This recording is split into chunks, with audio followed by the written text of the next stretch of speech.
He's got a podcast himself. What's the name of that podcast? It's The Freedom Parents.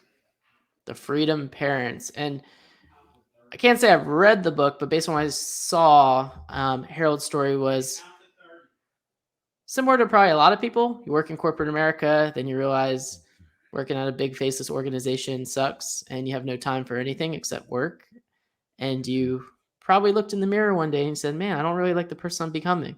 So it seems like you gave all that up to do what you're doing now. And we're happy to have you on the Never Broke Again podcast, Harold.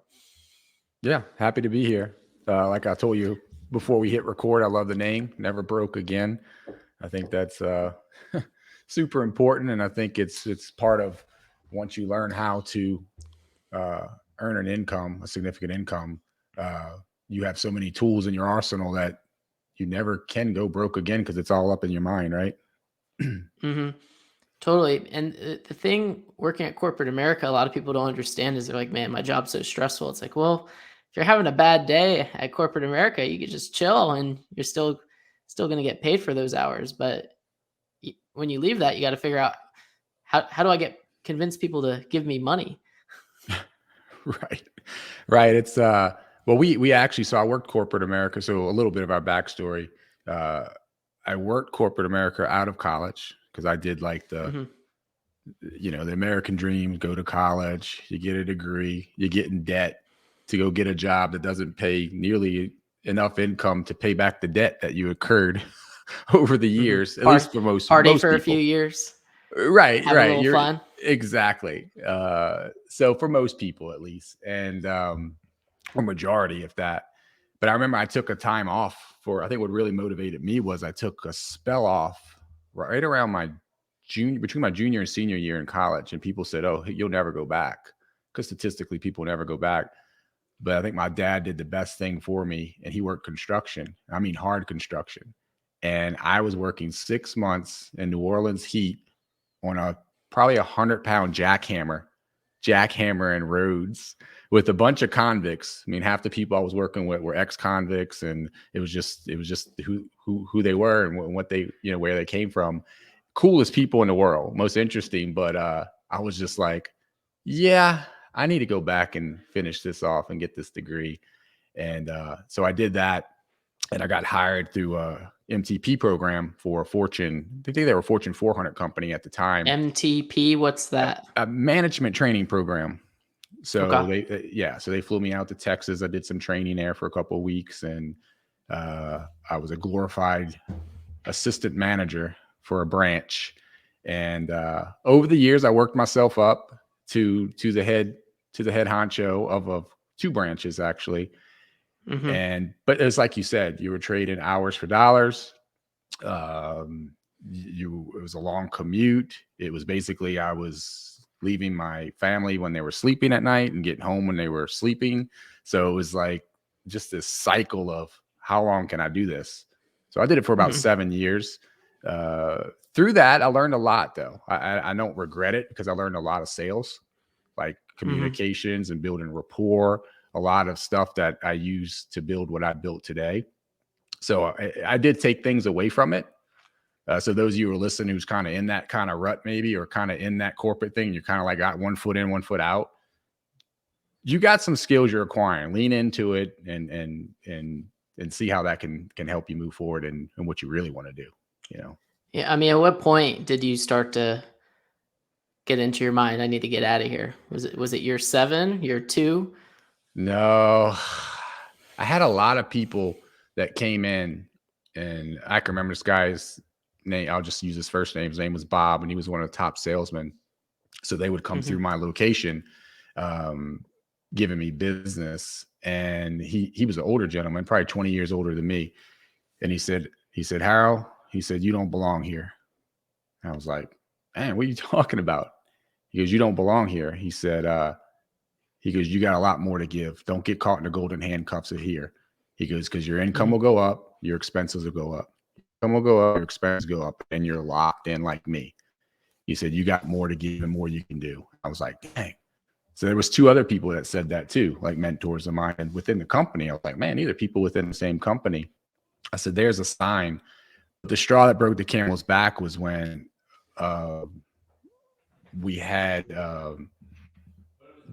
some things happen, like storms and stuff happen, like happened in New Orleans and hurricanes.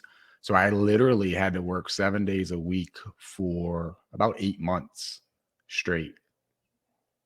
I mean, 7 days a week for 8 months straight. It was a lot of hours, a lot Were of. they I at remember least coming paying you home. well? Oh, well, in comparison to what I make now, no, it was very bad. But then I remember Hmm. coming home and I didn't even have time to cash my bonus checks. I remember coming home, I was like, what, 28 years old, and I'd come home with a $25,000 bonus check, $35,000 bonus check, and I would just pin it on the refrigerator. And the next thing you know, I have like 2 or 3 of them worth like 50, 60 grand, but I didn't even have time to go cash them because back then, it wasn't auto deposited. It was like I was cashing them, at least your bonus checks. And I was like, this is ridiculous. This is ridiculous. Like, what's the point? Kind of like you opened up, Josh. You opened up by, you give your whole life trying to make a dollar, but at what sacrifice was it? Like, at some point, you got to back up and say, what is this all for? And that's kind of where I was. Yeah, I mean, I went through something similar to you. I lasted 4 years, about 4 years in corporate America, and you get into you're just like, one more bonus check, Yep. and you realize, like, what the hell am I doing here? Right. Because, It's, like, and they pay you you're just. probably like, I already bought everything I want. Well, yeah, at 20 something years old, you're darn right. I owned my first house at 23, or 24, somewhere around there, which is, I don't know, these days, who knows if that was. I think back then it was pretty rare, or at least amongst my friends at that age. And what I realized about corporate America too was they pay you just enough to where you don't quit. You know what I'm saying? Like, they pay you just enough to where you don't quit, but not enough to really, and not enough for you really to really achieve what you want to achieve, or do what you want to do in life. But that's the game, So we got out of that, and I think that was a big turning point for me. Was I find when my back's against the wall, we tend to really get motivated. We just had a conversation yesterday with my wife about that. But so we wrote a business plan, and I always was I was an ex-athlete, and I was in health and fitness, and my wife started personal training, and I helped her get into that. And we wrote a business plan, and we wanted to open our own. First, it was a supplement company. And then I realized that was a dog eat world. I said, we'll never survive in that world. At least, Yeah, you at gotta that time. do crazy marketing like the Liver King to make it in that world. Exactly. And back then, we barely had text messaging in that. So it was like, I don't know. It was, out of our realm of expertise. So I said, no, we're not going to do that. Way too much competition. I said, you're in personal training.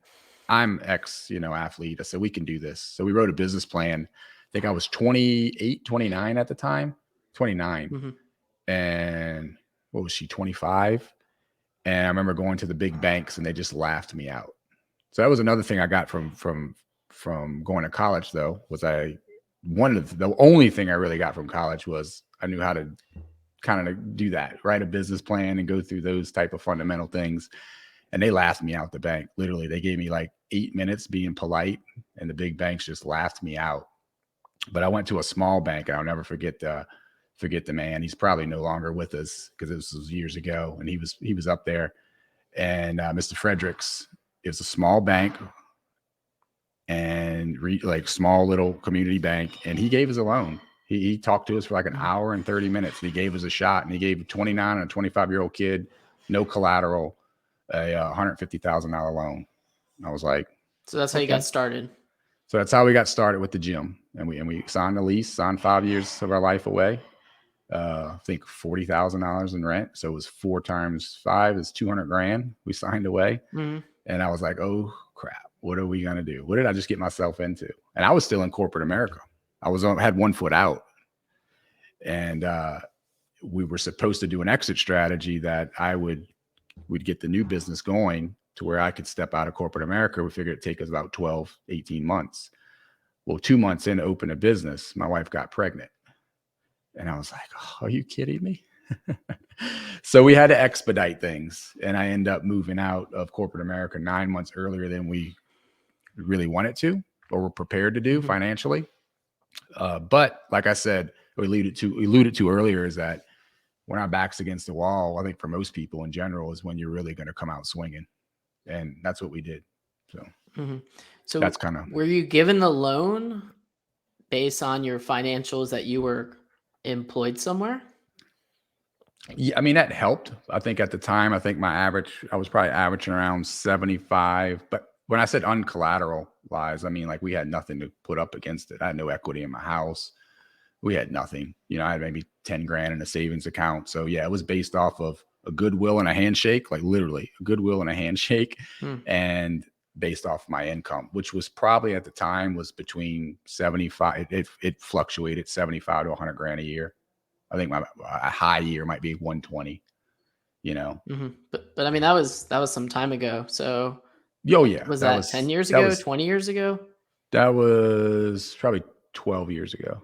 Yeah. Maybe 14, 12, 14. Yeah. Gotcha. So that's probably Yeah. making. 14. So you'd probably be making like 200,000 plus based on Yeah. To put it in numbers perspective. today. So you had a kid, you have a kid on the way. You have your whole business plan is now in the fast track. How do you find people to fill this gym up?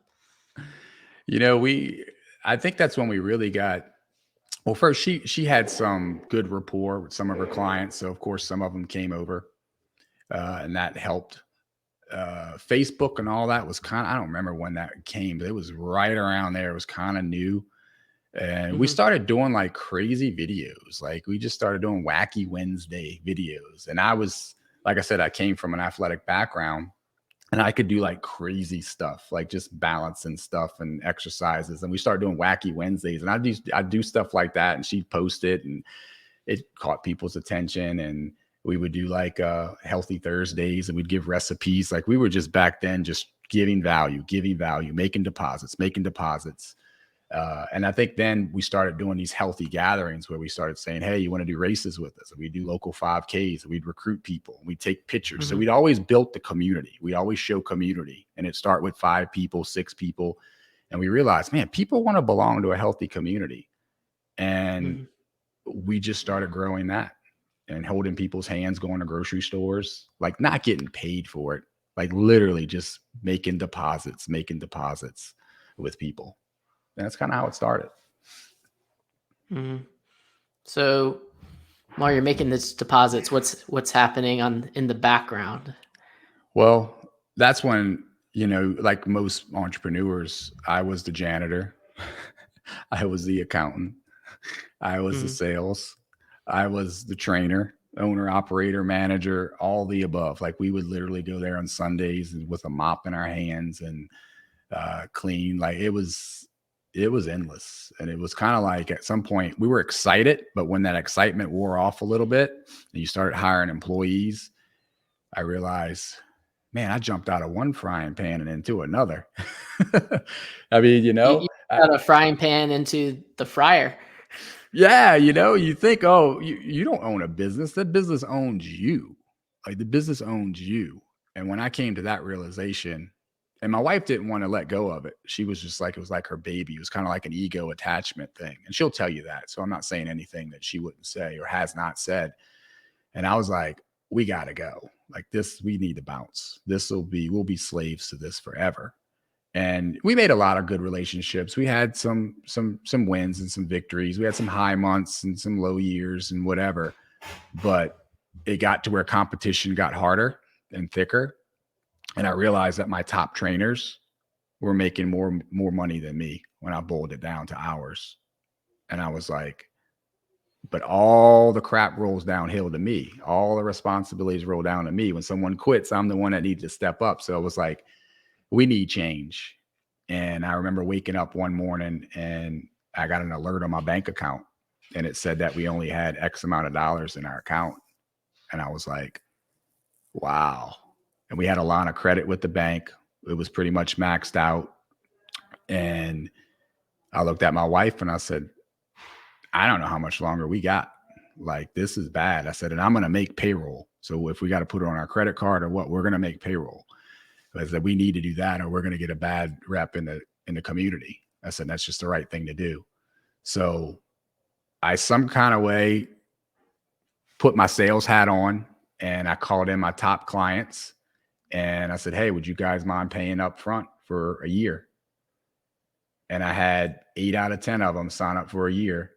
And they gave us, I think that gave us like $50,000 or something like that. Because our personal training, it was a boutique gym. So our personal training programs are like $400 to $800 a month. So a year up in advance was $8,000 to $10,000 contracts. So it kind of floated us to give me kind of a breath of air. I could breathe. Mm-hmm. And I told my wife, but I still want out because this is temporary. So that was then we pivoted to the next move, which was how do we get an exit strategy out of here? Mm-hmm. And what makes you feel like that passion for this gym that you put so much time into just fizzled out? You know, I think we just, it's kind of like, it's the book, The E-Myth, really. I don't know if you read that book, Mm-hmm. The E-Myth. Phenomenal book, but he talks about there's technicians, there's managers, and there's entrepreneurs.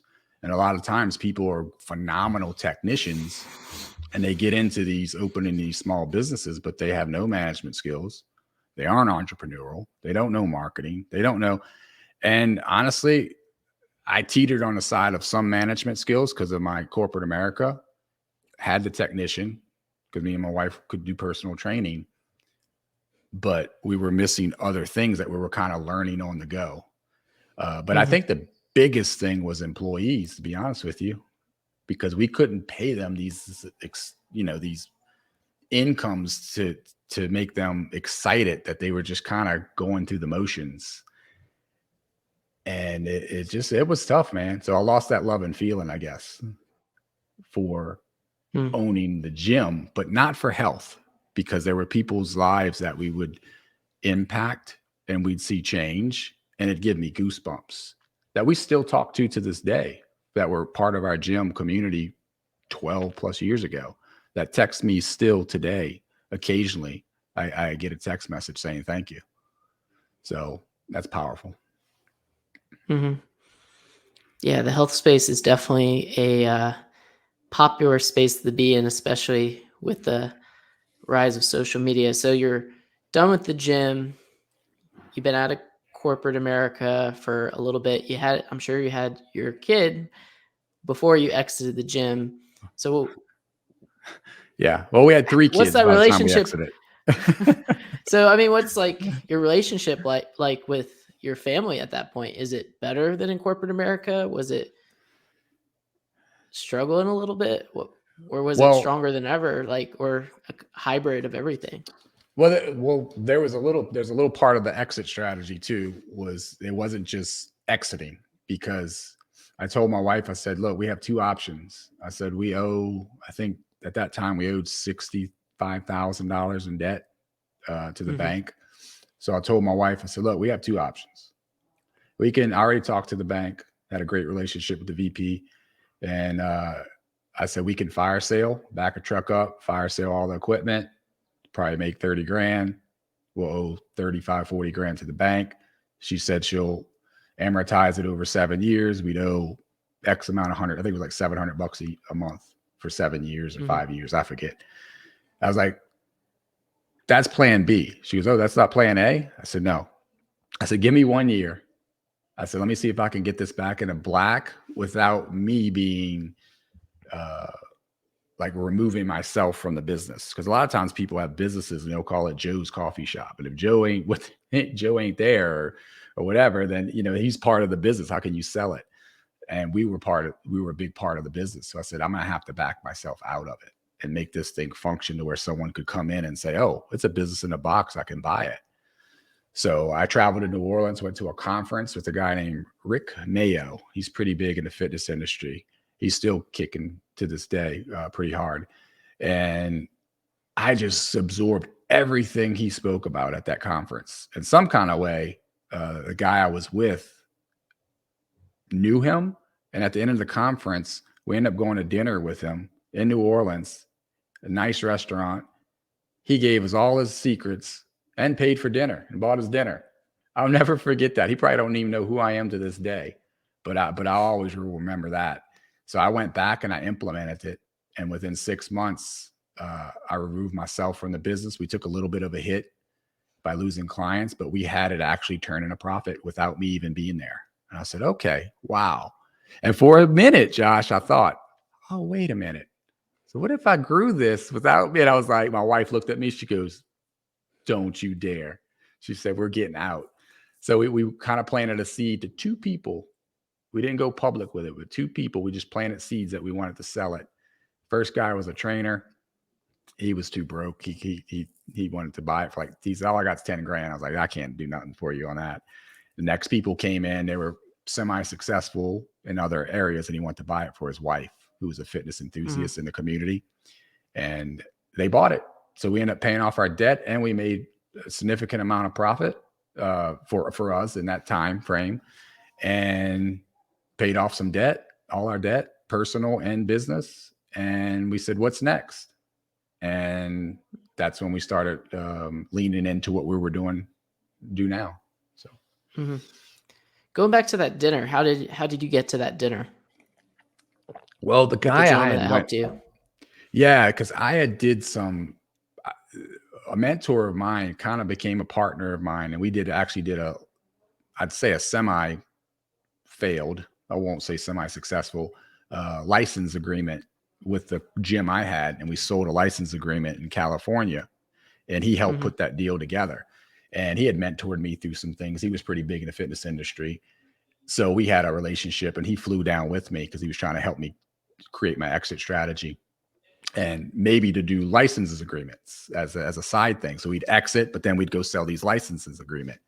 So he had a little bit of a relationship with that guy.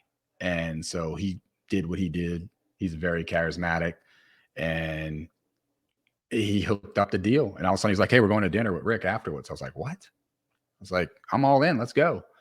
And we went afterwards, and the conversation's a blur. I just remember just taking notes. And I remember my guy at the dinner table. At the dinner table, I'm taking notes at the dinner table at a nice restaurant, and I'm in gym clothes too because I wasn't expecting to go out afterwards, And yeah, I don't even remember what restaurant we're at. I just know it was not, and I know New Orleans, but I don't remember because I was just so focused in digging myself out of this hole, my family out of that hole of just being in massive debt and that cyclical process of that I was just like, I'm going to get everything I can out of this. Yeah.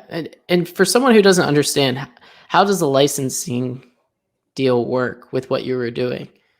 Yeah, so I'm not a pro at that. And that's one thing I have learned too, Josh, is like I'm just started into real estate not too long ago. And I realized I don't have to know everything. I stay in my genius, but I need to recruit people who really know what they're doing. And if I trust them, I know enough to know that things don't feel right or things just, I got common sense and I'm not a stupid person. But at some point you got to lean back and say, hey, I'm not a pro at this. I can ask some educated questions. If it sounds kind of crazy or don't make sense, then okay, maybe I need to lean into that spider sense and call bull crap on it. Or, you know what? Okay, thank you for clarifying that. I don't want to know anymore. You're a genius. So basically the license agreement, not that I'm a pro at it, they had access to our name, which I thought was ridiculous at the time because we didn't have much of definitely not in California. Just in my little town, we had a name, and our gym's still actually going. The name's still going in our town. What's the name? Years later, it's Lift Training Studios. And it's still in operation to today. So that's kind of proud of that. But the one in California is not.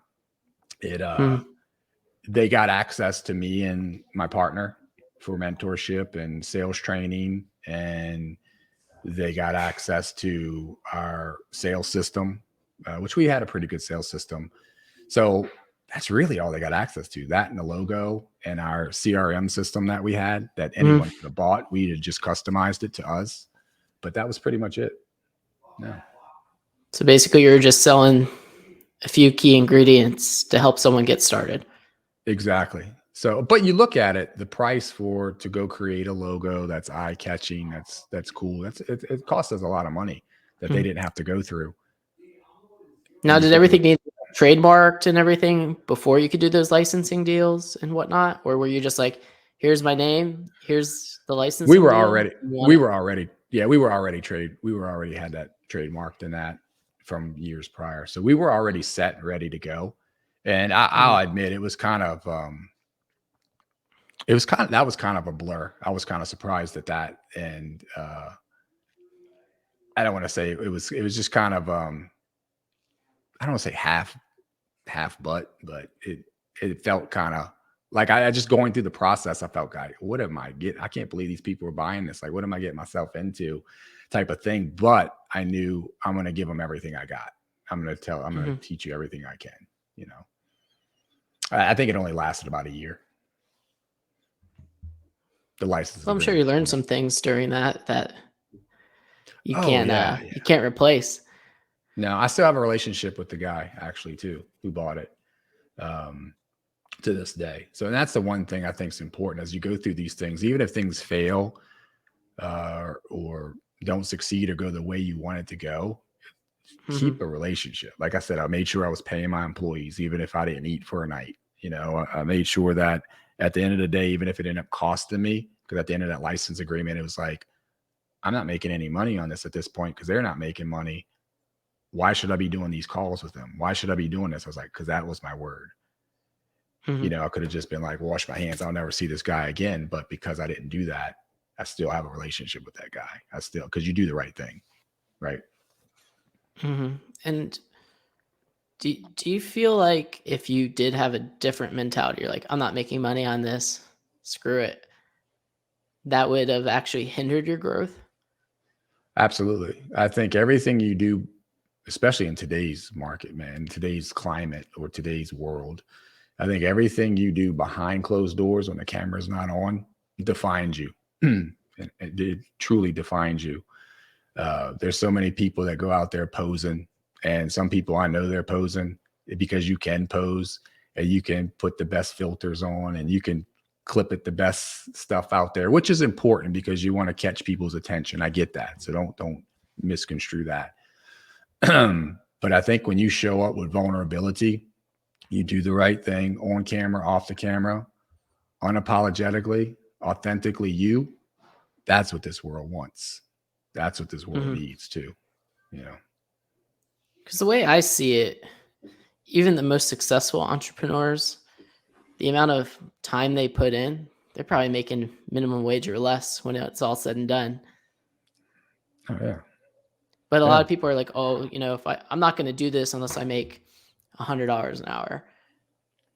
But for me personally, if you want to be a real entrepreneur, that's not the correct mindset to have, because when it comes down to it, uh, up up in here, it's 25 hours a day, 8 days a week. Oh yeah. Yeah. You're gonna you can't break it down with that. And I think that's probably a big part of what prevents people from being successful in entrepreneurial. Because there's a lot of life coaches out there. There's a lot of people with these titles and they have that mentality you just spoke about. And you got to be willing to. I remember when we sold, we didn't have to because we were probably earning at the time what would be the equivalent of 200 grand a year now, just decent money. Hmm. You're living a life. And I remember we sold all our cars except for one. Me and my wife shared a car. And I remember we cut off all the cable. I remember we stopped doing like we just was like we're if we can't be content and happy and really put all our resources into growing this business and be a little inconvenienced so we can be convenienced for the rest of our lives, we don't really want this. Like Hmm. it's not going to happen. It's not, no one's going to give it to you. And I think people are just too, I don't want to say lazy. I hate to say people are lazy. I think they're uninspired. I think they're uninspired. I just feel You know, like people aren't willing to sacrifice. yeah, you think about what are they not willing to sacrifice? It's like, what do you have now? Like Mhm. seriously, like what are you like? What is? And that's not to belittle people because look, I come from a gravel road. We used to. My wife was talking about the kids walking in the gravel out here in the little part of our drop because there's a lot of rocks in Arizona. I'm like, they'll be fine. I used to play football in a gravel road, and cars would come down and be dust storms, and it's like. So I'm not belittling anybody, but it's kind of like you got to step back and be like, what's the worst that could happen?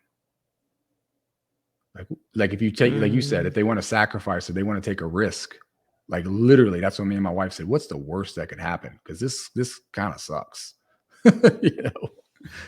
It's all perspective when you say a lot of people compare their current circumstances based on where they were. So like for you, you were making around $100,000 a year at your corporate job. Then you went to making probably nothing.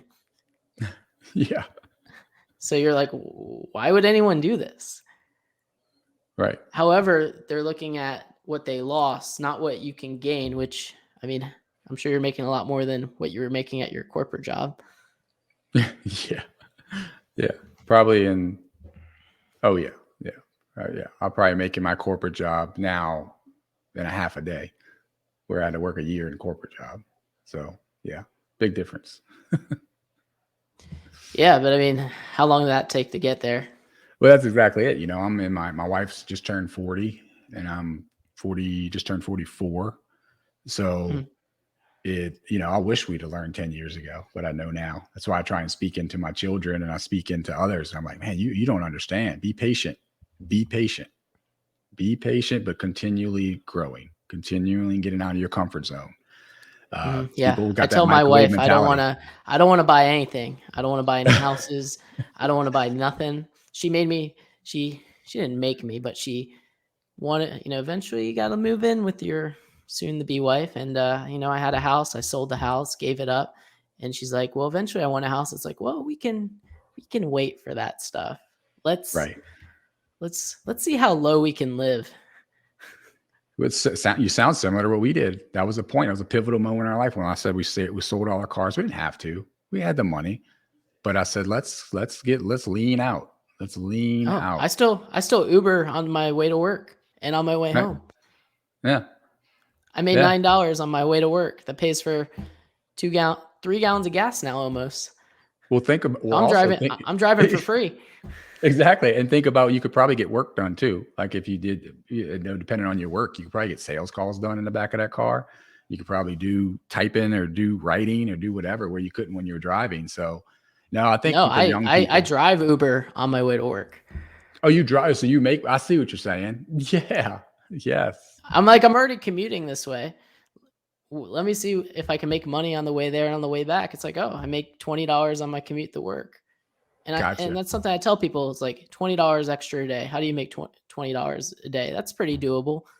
That's an extra $7,000 a year plus. Now you're like, all right, And how do I make $40 a day? yeah, and you were going that way anyway. Like you were driving to work Yeah, anyway. That's what you're saying. Yeah. Yeah. You're just yeah. I maximizing feel that like the time. mindset people have is like, well, I don't want to have roommates because I don't have to clean up after people, or I don't want people in my car because they're gonna get it dirty. But those are the people who are in their corporate job, like, yeah, I hate my job. It's like, what are you Well, no, gonna do? you bring up a good point, and that's where people want to be here. And if you can't see, I'm holding my hand up high. Like people want to be here, but they don't want to go through the journey to be here, to be there. Mm, And what I mean by that is like when we were just starting out, we didn't have to, but we kind of had to. When we were starting personal development and we'd go to conferences and that, we used to share rooms with practical strangers, kind of, sort of. We'd share hotel rooms with them. And I remember I'd go to the bathroom in the lobby because I didn't want to use the bathroom in the same hotel room as these people. But we got uncomfortable and did these things where now I will never share a room with nobody. And I'm going to get the biggest, baddest suite there is because to me, it's the same as back then as a Motel 6, right? But I had to go through that to get where I am now. And people we're not willing to go through it, you know?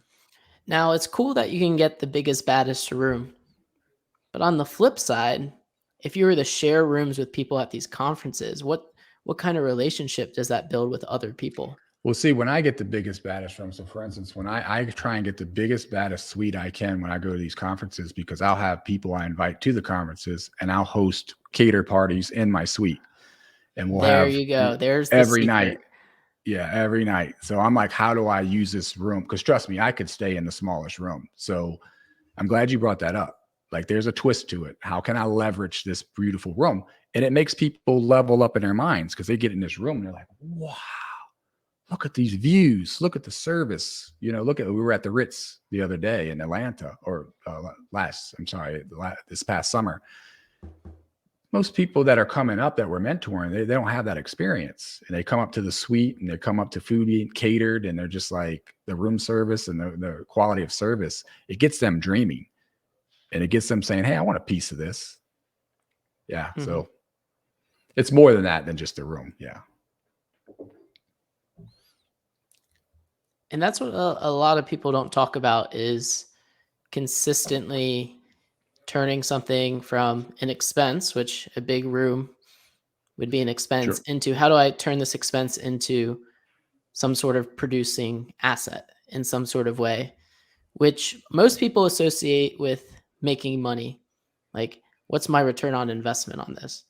Mhm. Versus, it seems like what you've done is how do I turn this into generate more relationships? And then those relationships will eventually turn into something. Yeah. It's how can the relationships and how can I give people experiences that that gets them out of their rut. You know, most Mm. people are just in a rut. I heard it said before, and I've used this a lot because I truly believe it, is the way he said it was the only difference between a rut and a grave is 6 feet, right? And too many people are in a rut, and it's so hard to get out of a rut because if you think of a rut, it's like a deep track in a road, right? That gets there. Usually it's like, well, I come from New Orleans. I think you guys are in Florida. And it's like, it is hard if you get in a rut and you're driving to move the car out of that rut. Like it takes a lot of force to get out of it. You know what I'm saying? That's how Mm. people are in life. Like you have to disrupt patterns. You have to help them become inspired. So back to the point is like I recently bought a year ago a Can-Am. My wife was like, "Why you got this desert dune buggy like Can-Am this thing?" And I was like, "You know how many people we can invite in town, and I could take them flying through the desert and going shooting in the woods and target shooting and take them to places that most people can't go." And have them Mhm. experience these things and build relationships. He's like, gotcha, buy it. Mhm. So Well, that's how kind do of you how do we that do. when you don't have money? When you don't have like these cool ways to bring Well, people in? How do you get creative with in that sense? exactly how we did when we started our gym when we were dead broke. Was we'd invite people to 5K events. Like for us, it was health and fitness. So we invited so in that space, it was like, let's invite people to a 5K. Though there's people Mhm. that can't run 5Ks. Well, guess what? I would run or jog with people that could. And I had my little group of people, and my wife would walk with some people and walk and jog. And then we'd have like a healthy happy hour afterwards where we'd invite people to lunch afterwards to wherever the local 5K was, or we'd invite people to our house for um, any type of community gathering and education and just really bringing them closer to where they wanted to move to. Ours was health and fitness, so I keep leaning on that.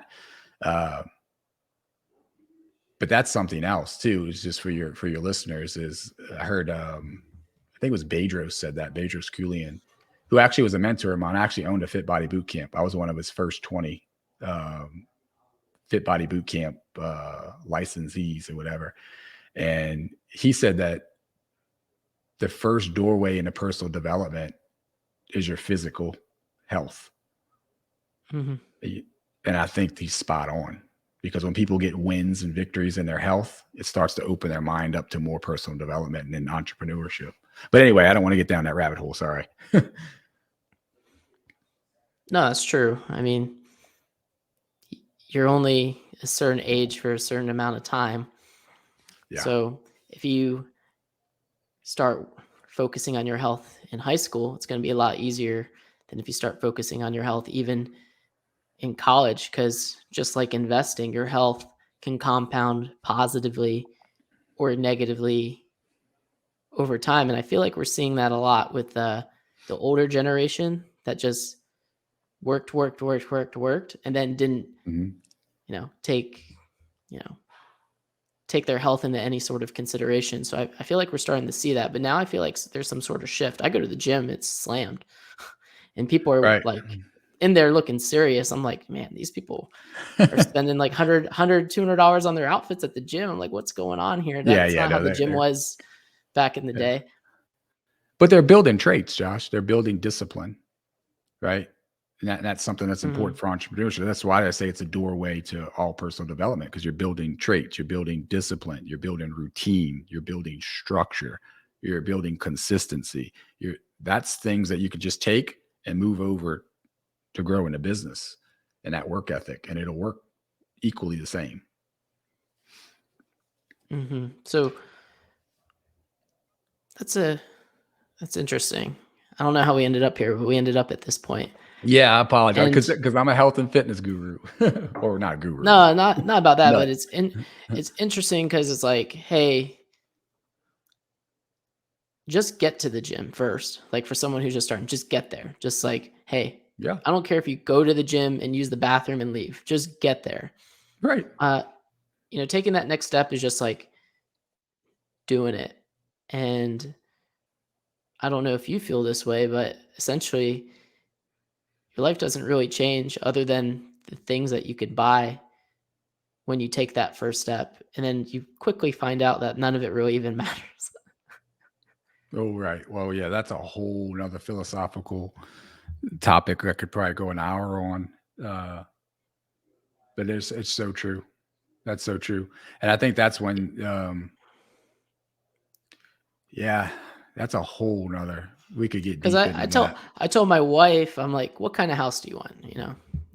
Yeah. Uh, they know what kind of house they want from a very Uh huh.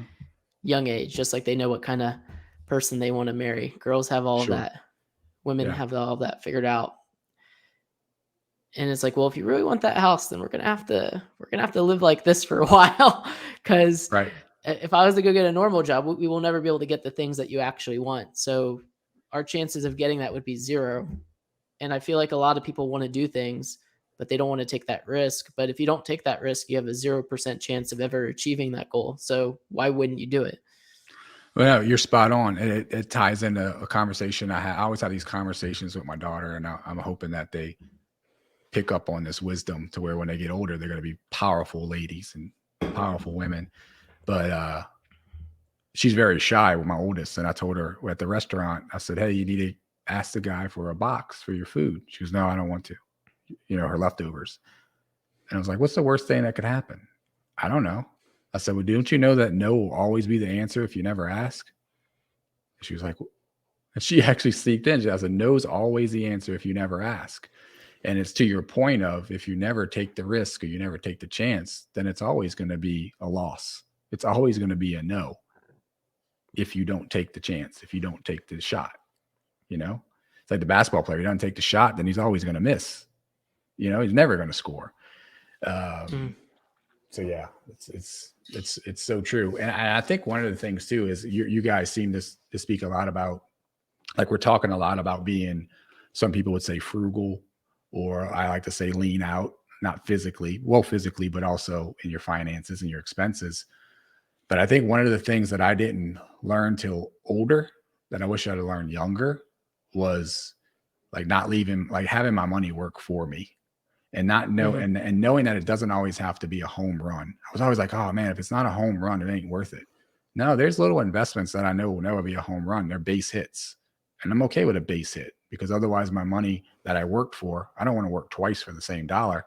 So I put it in things because it's sitting stagnant in the bank, especially right now. You're losing money. So be okay with base hits. Have your money working for you while you're still bringing in your earned income. And I wish I'd have learned that 10 years ago. And I think I learned it. Like I didn't learn it. I read about it. I heard it, but I didn't know it, Mm-hmm. because to know it is to do it. Right. That's the difference. A lot of people, Mm-hmm. they hear things, they talk about it, uh, you know, they write about it, but Right. you don't Well, know it unless you do why it. do people hold cash? Because they're scared. It's security. It's a false sense of security. It's like, oh, Yeah, exact false sense. There you I go. got, Yeah. I got 20 grand in the bank. I'm good. But at the same time, everyone needs to have cash on hand for certain Sure. things. However, if you can produce something that's going to spit out 5 grand a month, $500 a month, and your cash is at zero, you're like, well, every month I'm going to get $500. So if I get a nail on my tire, it's like, all right, I might have to throw it on my credit card, but I'll use my money to fix it. Or it's like, hey, like I got this income producing vehicle. Let me drive my way to work and on my way home and I make $20. So if you make enough $20, like Yeah. Netflix does, $9.99 a month, you can have a couple $1 billion in the bank. Yeah. Then it comes based off of volume, 100%. Mhm. It could be based off of volume. But I So think would you it's, say that was the most important thing you learned was that is having assets versus just cash, which cash is debt. It's a promise to pay. cash is dead, but it's required obviously for investment. But I think the one thing that I learned that I was a slow learner on was this is Grant Cardone all the way. He talked about your first goal is how to make money, right? You need to learn how to make as much cash flow as you can, right? That earned income. But then it's to how do I keep that and how do I multiply it? And I think that's where Mhm. people get stuck is they'll start making the 100 grand a year to 200 grand a year or whatever significant for them. And that's where it ends. They don't never figure out how to keep it and they don't figure out how to multiply it. I will say one of my biggest mistakes was I spent way too much time trying to figure out how to keep it versus multiply it. Meaning I was always trying to find the tax loops and the way to minimize taxes, way too much time. And it was like, just make more income, pay your share, and just multiply the hell out of it. Yeah, with that, if you get into the habit of having like no money because you're putting into certain things, and then eventually you don't care if you have $10 in the bank because you're going to be able to just get more of it. And the more comfortable I feel like you can get with being able to live lean and mean, like you said, the Yeah, stronger someone can become in the long 100%. run. That's that philosophy, stay broke. And I always thought that was crazy. So what do you mean stay broke? I've worked my whole life to not be broke. But it's to what you just said. It's stay broke. It's like you make your earned income and you put it back into something. You invest it back into something. And I know there's some people I would ask the same question. I'd be like, but how do you have investments? How do you have people to do investments with? And that's when you're building relationships. Like I flew out to Texas last year to go do a great conference, great keynote speakers. I took in a Mhm. lot from them, but I didn't fly to Texas to hear the keynote speakers. I flew to Texas to be in the front row of the VIP section, to be around some alpha, like some 1% prime, hungry people. And I made 4 connections that I'm still talking to this day. And actually, I'm investing with one of them right now. That's why I went to Oh, Texas. So it's to what put are yourself you in a room. investing in? There's a base hit, but I think it's going to turn into other things because it's kind of like we're building a relationship, but I don't invest in anything that doesn't fit with me morally or like my values or my integrity. And being a health person, it's like they have kombucha, kombucha drinks. It's like a vinegar Mhm. kombucha. Yeah. Well, this is a hard Yeah. kombucha. So it's alcohol. I think it's like 6% alcohol, but it's super clean. It's all natural, low sugar, and it's all from natural sources. I actually tasted it too because I was in Flagstaff recently and bought some, and I just like the company. So yeah, so I invested in Mhm. them. That's cool. Yeah, I feel like everyone wants to be in your position one day, and then you're in your position. You're like, I want to be in a different position. it's always, but you know what, Josh? It's careful. It's like it's scripture. It's don't get caught in vanity and chasing the wind though. Mhm. Like, And don't get caught in chasing the wind. something I've seen some people do is like they're going after something and they're like, oh, I just don't have the money. I need to find investors. Yeah. I tell people it's like, well, like, have you put forth an effort to find customers? Well, right. Right. It's like, it's not, the people need to ask a different question instead of why I can't. It's like, how can I? That's powerful. People ask the wrong questions. People talk so bad to themselves, so negative. Like, your mind's just not going to work for you when you're talking nasty to it. Like, you got to talk positive affirmations. You got to ask the question, well, how can I? If I could find the money, how could I? Your mind will go to work for you. And so some people, it's like, oh, that's hocus pocus. This guy here, call it what you will. It's worked for me and it's worked for a lot of other people. Yeah. No, there's definitely a lot of things out there. Like, for example, Michael Jordan would say, like, why would I think about a shot I haven't taken yet? Versus most people are like, oh, I'm going to miss this. It's like, well, Right. why are you even thinking that way before you even take the shot? Right. Right. And it's like, and I always ask myself, and that's what really got us moving into taking, I'd say, more chances, calculated risk, right? They're not blindly stepping into things, calculated. But it was, what's the worst that could happen? Like, you think of the worst things when you thought the world was coming to an end in your financial or in your life or whatever, things that happen, you think of the worst thing and you think about how we make it up to be so much, but we always find a way through. And it's like, well, and you're going to learn so much through that process. You learn a lot about yourself is what you're going to learn. Mm-hmm. And it's required. Yeah. I And tell if my you don't kids all like the stuff. yourself when you have no money, if you don't like yourself when you have no Yes. money, you're not going to like yourself when you have money. Yeah. It's do hard things. I just told my son that. I said, do hard things. Just recently taught him how to ride a bike in 3 days and just 15 minutes a day. And he kept wanting to give up a little bit. And now that he's riding, I said, aren't you glad you didn't give up? He goes, yeah. I said, you can do almost anything in your life if you put enough practice into it. Like, you become good. But some things might take longer practice. Instead of 3 days, it might take 3 months, might take 3 years. But I promise you that consistency. And I don't know why we get old. We get 30, 40 years old. I don't know why people are so confused at just knowing delay gratification. Things take time. I don't know. Impatience. Yeah. Well, everything is instant gratification nowadays. But at the same time, people got to be you got to be strong-willed to survive social media and everything like that to get your name out there. Because I mean, once you step out of the cocoon of corporate America, it's a whole new world. Yeah, it is. It is. I told my wife recently, I said, good's the enemy of great, because like, we had to put ourselves in a position with our backs against the wall. Like, sometimes you got to burn the ships. You got to burn the bridges, right? Because otherwise you're not going to come out swinging. At least for us, we wouldn't come out swinging. And right now things are pretty comfortable, and we're doing some big things compared to our 10-year ago version of us.